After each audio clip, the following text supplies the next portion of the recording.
Hey everybody, welcome back to Gen Nation. I'm going to do a quick public service announcement tonight concerning the election and the importance of voting. It's not going to be a long video.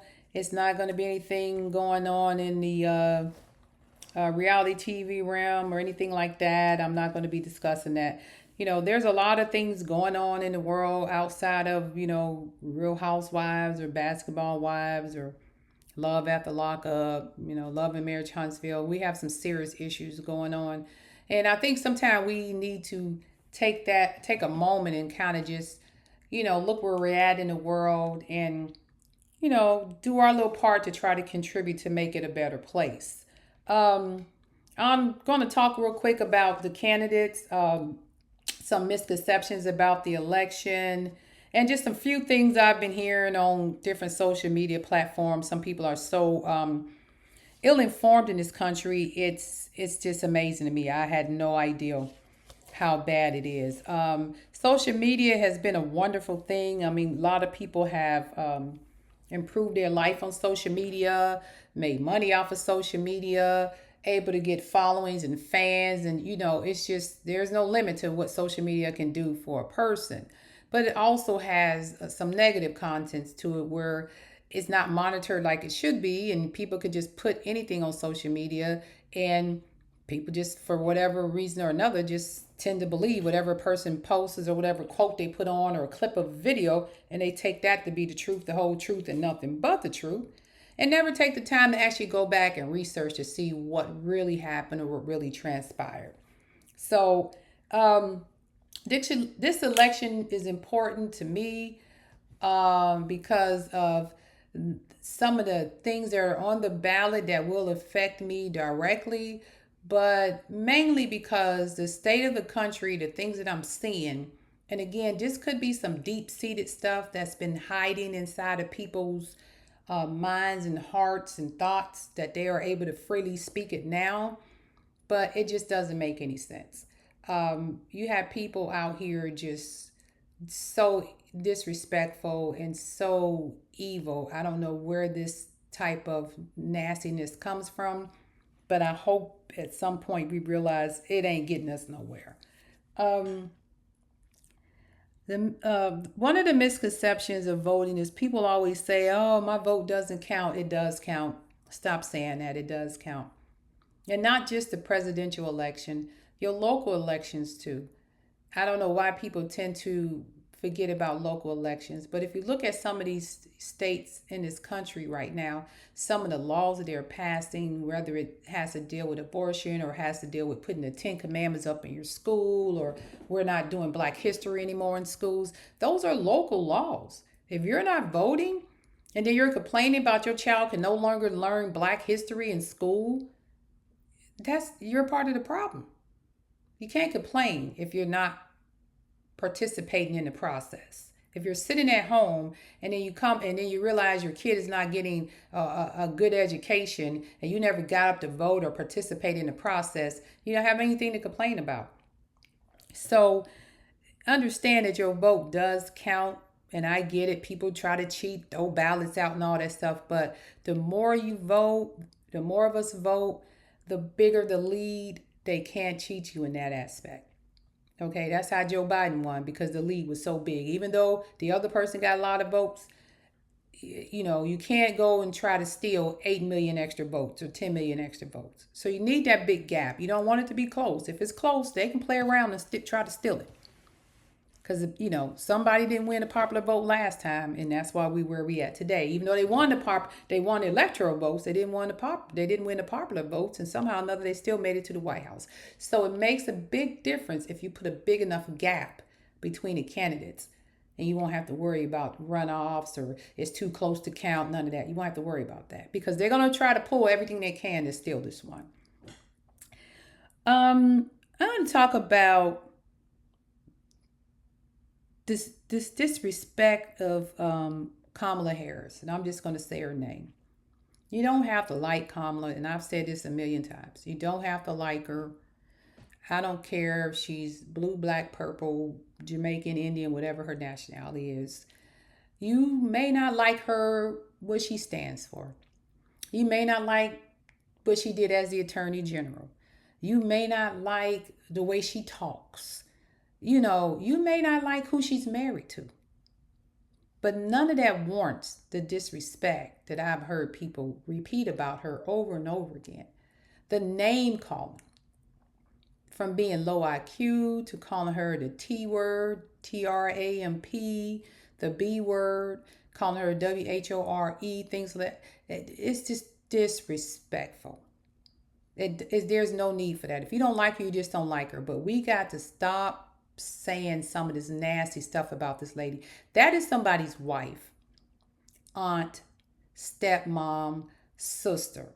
And everything that you're saying about her, wrap that up in a bow and then repeat that about your wife, your child, your mom, your grandmother, and your sister, and just see how it sounds. If you don't like how it sounds saying it to them, why would you say it to somebody else? It's just disrespectful. I ain't telling you who to vote for. I ain't saying vote for her because of this, that, and the third. All I'm saying is the disrespect needs to be toned down. It's ridiculous. And y'all could say what y'all want to say. I've never seen a candidate disrespected like that. Yes, we may call some candidates stupid or dumb or, maybe don't like their policy on this and that. But I've never seen it to this level. This is ridiculous. The other candidate, which is 45, I'm not telling you once again who to vote for. I don't care what the color of your skin is. But we can call this young lady every disrespectful name in the book, who's never really committed a crime, who's never been convicted of a crime, who's never done anything to harm another human being or disrespect another human being. Now, we can fight all day on her record about what she did as attorney general, who she locked up, who she didn't lock up. What I don't like to do, as they say, the old folks say, I don't like starting in the middle. And I'm not saying that everybody who goes to jail is guilty, but a good percentage of people who go to jail had committed some type of crime. Now, and the amount of time they get for that crime, that can be subjective. But you did do something that was against the law. So let's start at the beginning. If she allegedly locked up so many people of color, men particularly of color, how did they get to the courtroom? How did they get to the court? How did they get in that situation? That means that they had to have committed some type of infraction. And I'm not saying they all was guilty. It may have been an innocent person in that bunch who got caught up wrong place, wrong time. But in order for you to get to the courthouse for a criminal offense, normally it requires you to commit a crime. So let's start at the beginning. Okay? If she's the attorney general, her job is probably or the DA, is probably to put you in jail. That's what they pay them to do. Again, the amount of time that they get, that's subjective based on the testimony, the evidence, your criminal history, and what the judge decides to do. But bottom line, she's not the only person who have putting people in jail in America. Okay? There have been plenty of district attorneys who were not female, who were not black, that have locked up a lot of people of color, particularly men, for a number of years. Some of them are just getting out of jail who were completely innocent, where people had came forth and said, hey, they didn't commit that crime. I did it. They're innocent. I lied on under oath. And those people had done 10, 15, 20, 30. I think one guy did almost 40 years before he got out. But we're not marching and protesting them. We're not marching and protesting those district attorneys around the country. Google schmoogle, how many people have been released from jail in the last 5 years that were innocent or charges dropped because there wasn't no DNA back then to match it. Compared to the one or two, the few people that y'all say that she unjustly put in jail for long periods of time. Even though she created programs to try to help African-American men back then. And if you guys were so disgusted in that, why are y'all just learning it now? Why didn't you do something back in 1990, early 2000 when she was the attorney general out there? Why weren't you marching then? You way over here in Pennsylvania and you worried about what's going on in California. Worry about what's going on in your front door. How many innocent men in jail in Pennsylvania? Did you go down there and march for them? Did you request that the attorney general be fired?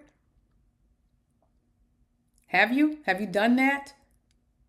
Are we requesting all these attorney generals and district attorneys get fired when they keep killing people of color and the police officers were walking away for all those years? Are we demanding that they get fired? Where is the outrage?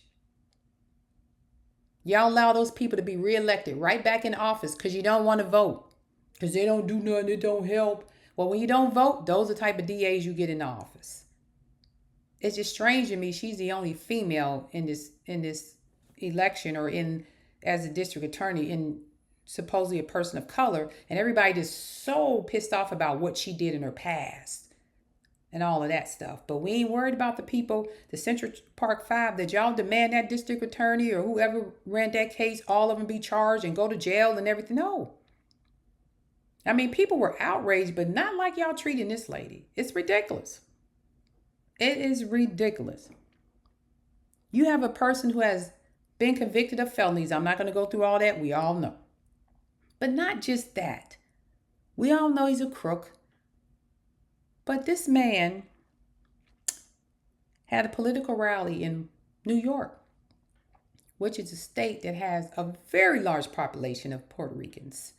No disrespect to my Latino people, but a very large population. And he made that joke about you. Well, joke, the comedian said something that was very disrespectful.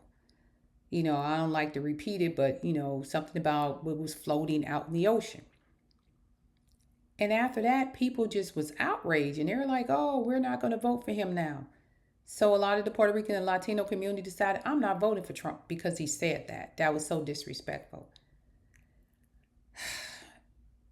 The problem I have with that, and you have every right to do that, and please, just again, this is all my opinion. I'm not here to fight anybody.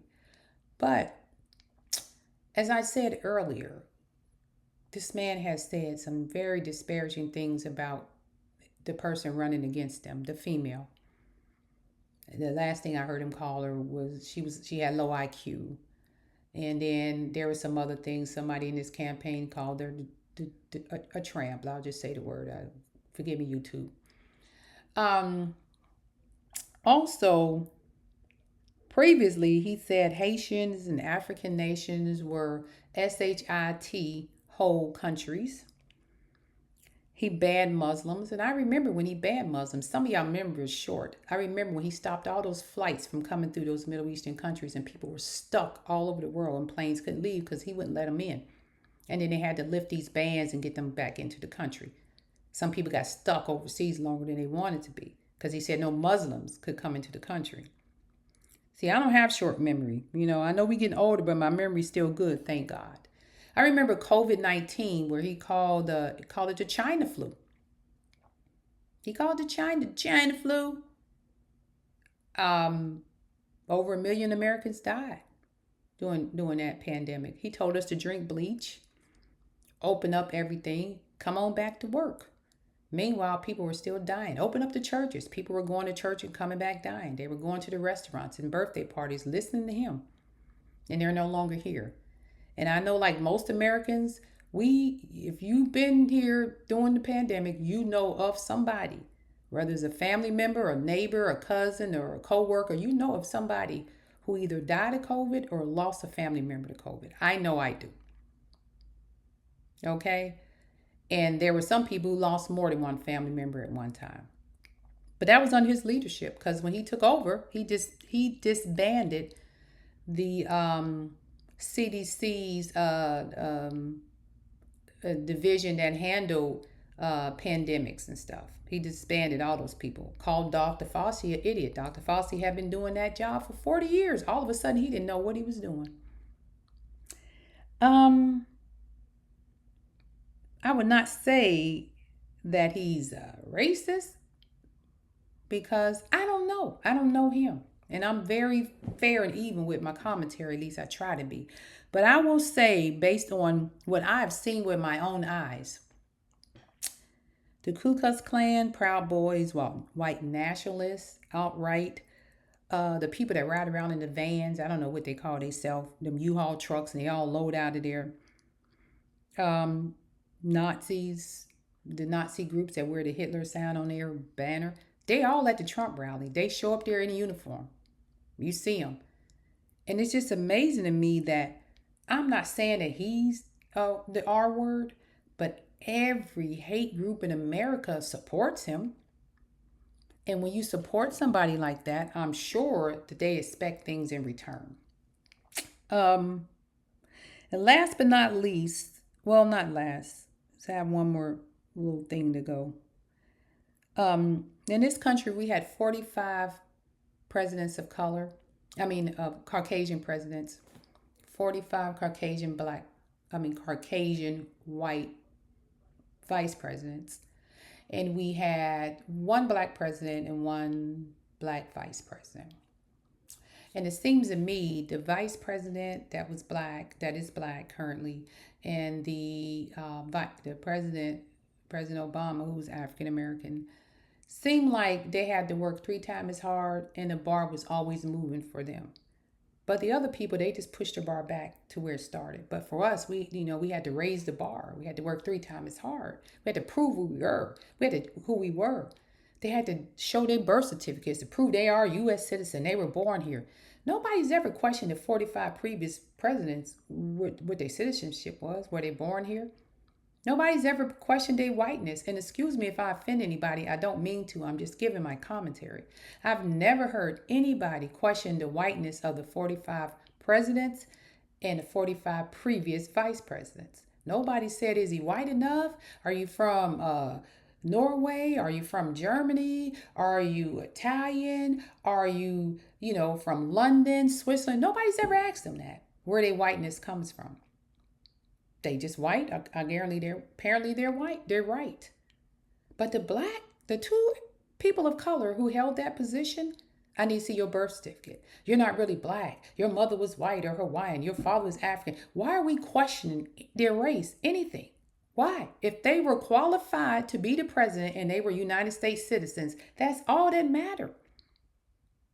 You vote these positions by qualifications, not ethnicity or nationality. As long as they say that I am a U.S. citizen and they were born in the United States, they are technically eligible to run for president of the United States. And every time you mention Vice President Harris' name, the first thing I hear is she ain't black. What does her having to be black her being black has to do with her being vice president or president? That is not a qualifier. It's not. I never hear somebody say, oh, Trump's not white enough.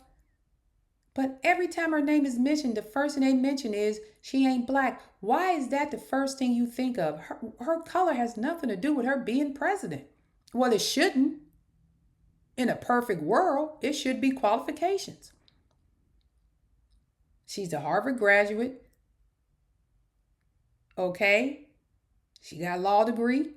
She was a lawyer, district attorney, attorney general, senator, vice president. Donald Trump went to school, won't show you his transcript, so we don't really know how smart he is. He ran his father's company, apparently in the ground. I don't know. This is what they say. I don't know what he did with the company. He was a reality TV star on The Apprentice, his little show, I guess he was in charge of, created or producer of. He did some real estate, some golf courses. And then he somehow or another swindled his way into the presidency. That man has not held any type of political office. He wasn't on the student council. He wasn't on the board in his condo. He wasn't on the city council of New York, because that's where he lived most of his time, between New York and Florida. But I don't remember him holding any political position. But y'all qualify him to be president of the United States. And that's what he did. So that's his resume. He did all of that, and then he was a president. Where she has enough experience behind her politically to be the president. He held 1 4-year term and failed at that because they did not reelect him. Period. He did not get reelected. Prior to being president, he had no political experience whatsoever. But you're going to tell me Kamala's not experienced, but he is. Okay? And then according to y'all, he cheated on all his taxes. He ran his business in the ground. He was bankrupt. I don't know. Again, I don't follow Donald Trump to that degree. I just go off of what I see and hear through the news. I don't just read stuff on social media. I look at the news and I look up articles, and this is what was written about him. Okay? So we have to look at that. And I'm just looking at some of the things I hear people say. What's the black agenda? Obama didn't do anything for black people. What's Kamala Harris' black agenda? Okay, fair question. But can you tell me what the black agenda was or is for Trump? And what was the black agenda for the previous 45 white presidents and previous 45 white vice presidents? I want to know what their black agenda was.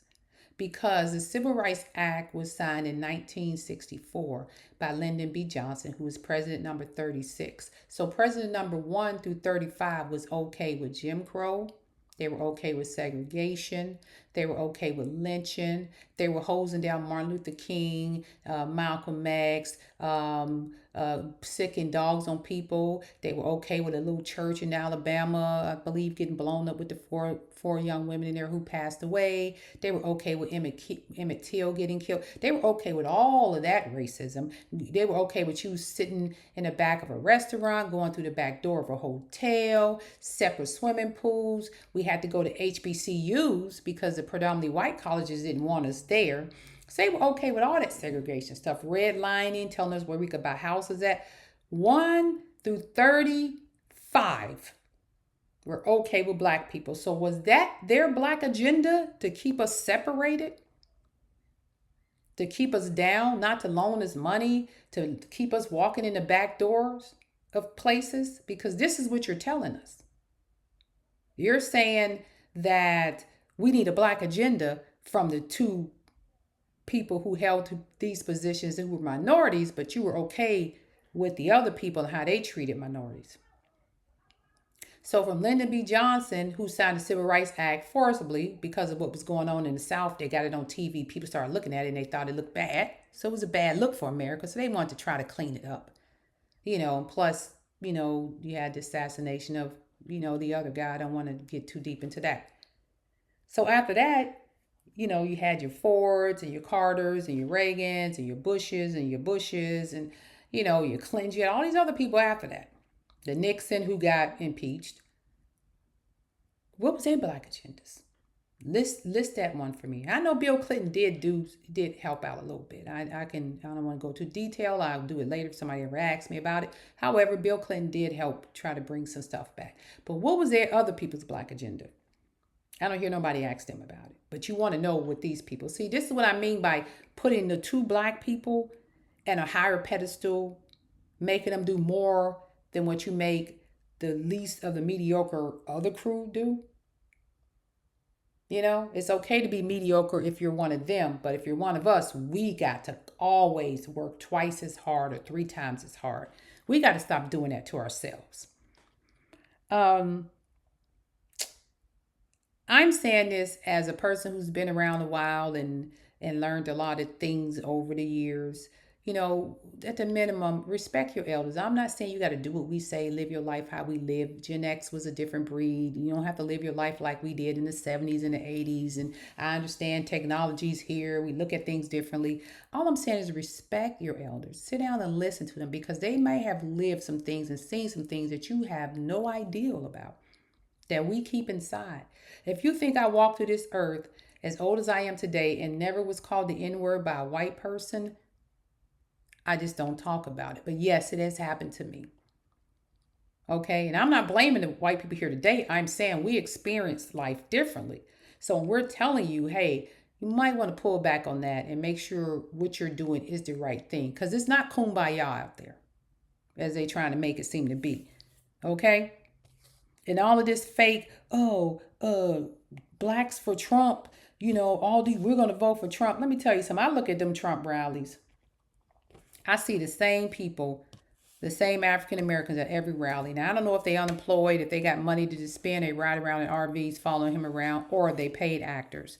But they the same people with that same shirt on sitting behind them. If he's in Pennsylvania, or if he's in Georgia, if he's in Montana or South Dakota. Because then we know it ain't a lot of black people in Montana or South Dakota. But when he have a rally there, them same people sitting there. Now, I don't know how much money they got. They could be multimillionaires. It's just odd to me. Now, I've been around a while, and I know something don't seem right, and that don't seem right to me.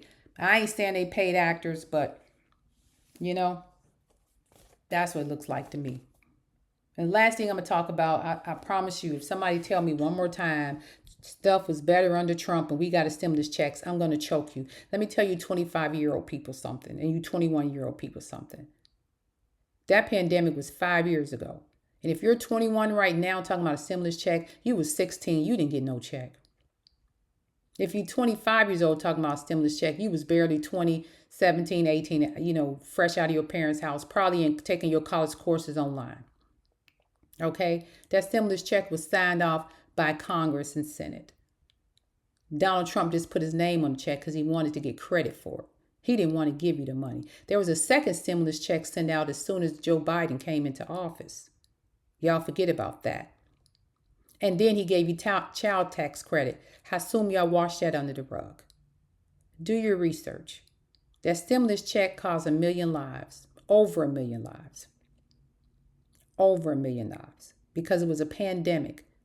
The only reason you got a stimulus check is a pandemic. If you putting this man in office thinking he going to give you another $1,200, you are sadly mistaken.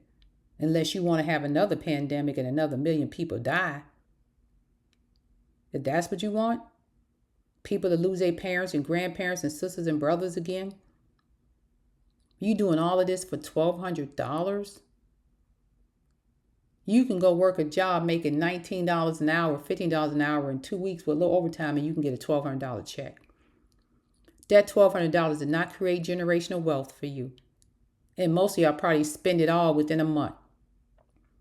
$1,200 could not possibly meant that much to you that you're willing to put this man back in office and put all of our lives at risk. When he say, I'm going to get rid of Medicare, Obamacare, all of that stuff. Let me tell you something. There are people sitting in college right now who are on their parents' health insurance plan because of the Obamacare until they're the age of 26. If he cut that out, it's a lot of y'all sitting in college who talking about you voting for Trump won't have health insurance. Now go out there and break a leg or get in a car accident and see how much that's going to cost you. Because your parents won't be responsible to pay for you because you won't be on their health insurance. See, things like that you don't think about. He don't want to, I don't want to, it's not fair to pay some of their student loans. Give them kids a break. They're trying to buy houses and start their lives, but they caught in this student loan mess. When I went to school, it didn't cost that much. But these colleges have taken over the years and just quadrupled tuition because they can make a profit off of it. That's all it was, because it didn't cost that much when I went to college, and it shouldn't cost that much. Most stuff they charge you for, you don't even use half of it. My daughter was in college; they were charging her for laundry, and she was home every weekend she could, washing clothes in my house, but I was paying for laundry. Because the laundromat was too crowded. That's why kids bring their laundry home, but laundry is in your tuition. Don't sell your soul for a stimulus check. All I'm saying. Don't sell out America over a stimulus check. It was $1,200. And I know for some people that seems like a lot of money. But if you put it in perspective, you can go work a job for 2 weeks and make $1,200 and quit if you want $1,200. It's not worth it. You will never take it from somebody who's been on this earth a long time. You're never going to see a free stimulus check again. And none of y'all who's saying, we got a stimmy check, you ain't got that money. Did you take that money, invest in the stock market or something, and it quadrupled for you? You don't got that money no more. Stop lying and stop playing. And stop selling your soul for $1. It's not worth it. You're willing to give up everything for $1? The moral compass of this world is it's gone to crap. We out here just doing whatever we want to do and that benefits us and not thinking about the future. Not thinking about the future. Because the future is your children. Look at them little ones in your house. And every time you vote, you got to vote for what's going to be available for them. What's going to be here for them. When those people marched during the civil rights days, they weren't marching so much for themselves. They was marching for us, the people that's going to be here later on down the road. And you want to make America great again. What year was it great for black people? 1972? No. We were still just coming off the Civil Rights Act. 1962? No, we wasn't allowed to come in the front door of a hotel. We were still segregated. You see, so those people that were marching and fighting, they was fighting for you to have the right to go down there and vote on Tuesday. They was fighting for you to have the right to go over to that PWI and play football and make all the money for the alumni. They was fighting for the right to you to be able to walk in the front door of the Sheraton or the Radisson or the Hilton or whatever hotel and without having to go through the back door. There are still people on airplanes who are African American who are questioned when they're sitting in first class. There are people who, we just seen a video of a guy in Florida walking in his own neighborhood because it's an upscale neighborhood. He ain't supposed to be there. There are people in this world who still believe that. And those people are aligned with Trump. And y'all voting for your own demise. I don't understand who in this world taught black people to hate each other so much and fight against each other so much. And let me say this, we are the only ethnic group that do it. The Jewish people stick together. The Italians people stick together. I don't see Jamaicans fighting with each other. I don't see Africans fighting with each other. Haitians fighting with each other. I don't see the Latinos and Hispanics. And I don't see them fighting with each other. But you know what we do? We are the most divided. Taught to hate ourselves.